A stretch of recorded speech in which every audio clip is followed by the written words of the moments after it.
Hello friends, नमस्कार। मैं हूं धर्मेंद्र, आप देख रहे हैं हमारे यूट्यूब चैनल। और मैं आज बात करने वाला हूं सिविल कंस्ट्रक्शन। जब भी आप स्टार्ट कर रहे होते हैं तो हमें किन किन चीज़ों का विशेष ध्यान देना पड़ता है। तो जानते हैं क्या क्या हमें खास चीज़ें, पहले जब भी हम घर बनाते हैं तो क्या क्या सावधानियाँ और क्या क्या हमें कितना खर्चा आने वाला है अगर आप कंस्ट्रक्शन का काम कराने जा रहे हैं, और किन किन चीज़ों की ज़रूरत पड़ेगी। बदबू आ रही है। तो चलिए जानते हैं, और हमारे चैनल पर बने रहिए, सब्सक्राइब कर लीजिए। काफी तेज लग रहा है। मैं आज खास कुछ जानकारी आप लोगों को दूंगा। सब कीड़े जब मर भी आप जाएंगे। घर बना रहे होते तो हमें सबसे पहले किन किन चीज़ों की आवश्यकता होती है।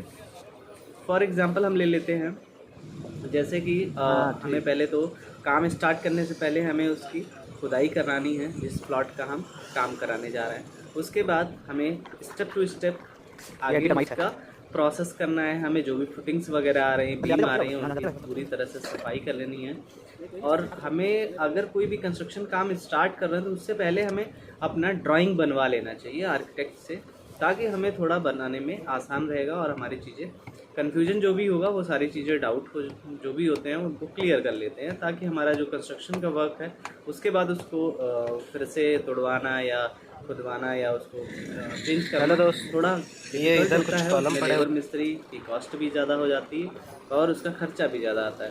तो जानते हैं कि जब हम कंस्ट्रक्शन का वर्क स्टार्ट करते हैं तो सबसे पहले हमें ड्राइंग के हिसाब से अपना ड्राइंग तैयार करा लेना है, मतलब प्लॉट के हिसाब से अपना ड्राइंग तैयार कराया। उसके बाद जो है आप अपने खुदाई स्टार्ट करा सकते हैं। उसके बाद उसका हम पीसीसी करते हैं, मतलब उसका लेवल वगैरह, कुटाई वगैरह करने के बाद लाल गिट्टी और उसका पीसीसी करने के बाद हम जाल जो हमारा होता है, लोहे का जाल जो बनता है, चाहे तो उसमें आप 12 mm का जाल बनवा सकते हैं, चाहे तो आप 10 mm का बनवा सकते हैं, और चाहे तो 8 mm का भी बनवा सकते हैं। वो एज अ डिपेंड करता है कि आप किस रेंज तक का अपना घर बनवाना चाह रहे हैं। अगर अच्छा घर बनवा रहे हैं तो आप बेहतर है कि आप 12 का सरिया दीजिए 6 इंच पे। और कितना साइज़ का फुटिंग रखना है वो मैं आपको डिटेल में अलग वीडियो बनाऊँगा कि कितने बाई कितने के हमें फुटिंग्स वगैरह रखनी होती हैं।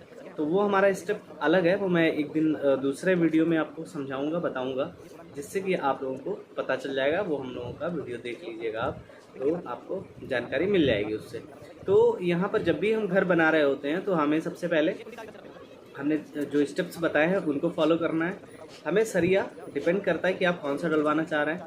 फुटिंग्स रेडी कराने के बाद हमें उसको कॉलम खड़े कर लेने हैं। कॉलम खड़े करने के बाद कॉलम के जो रिंग्स होते हैं वो भी हमें 6 इंचेस पे डलवाने हैं, बंधवाने हैं। और हम में डिपेंड करता है कि हम कॉलम कितने बाई कितने का देते हैं। अगर आपको अच्छा स्ट्रक्चर बनाना है, मजबूत बनाना है, तो 9 बाई 12 का दीजिए। और अदरवाइज़ मतलब थोड़ा अगर 2 मंजिला बना रहे हैं, 3 मंजिला बना रहे हैं, या 4 मंजिला बना रहे हैं तो 9 बाई 12 का दीजिए। अगर सिंगल फ्लोर या डबल स्टोरी तक बना रहे हैं तो 9 बाई 9 का भी आप दे सकते हैं। और इसमें हम 6 सरिया या फिर 4 सरिया भी दे सकते हैं। अगर अच्छा बना रहे हैं और ऊपर ले जाना चाह रहे हैं, 3 मंजिल से ऊपर जा रहे हैं, 2 मंजिल से ऊपर जा रहे हैं, तो आपको पानी निकल जाएगा तब वाइब्रेटर एक घंटा चलेगा।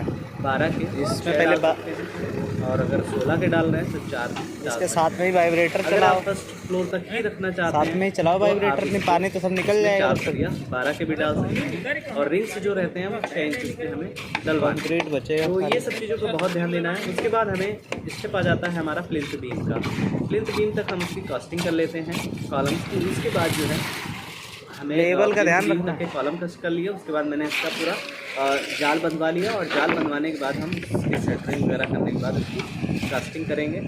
जो हमारे कमरे, बाथरूम, किचन जो भी होगा उसमें दिखने लगेगा कि हमारा कहाँ पर कमरा है, कौन सा रूम है, कौन सा किचन है, वो उस तरह से दिखेगा। फिर उसके बाद जो हमारा रहता है कॉलम्स की हम कास्टिंग कर लेते हैं। प्लिंथ बीम ढलाने के बाद हमें कास्टिंग करानी है कॉलम की कास्टिंग कराने के बाद हम देख सकते हैं कि जो कॉलम कास्टिंग करने के बाद हम डायरेक्ट स्लैब भी डाल सकते हैं स्ट्रक्चर लगाने के बाद, मतलब शटरिंग कराने के बाद।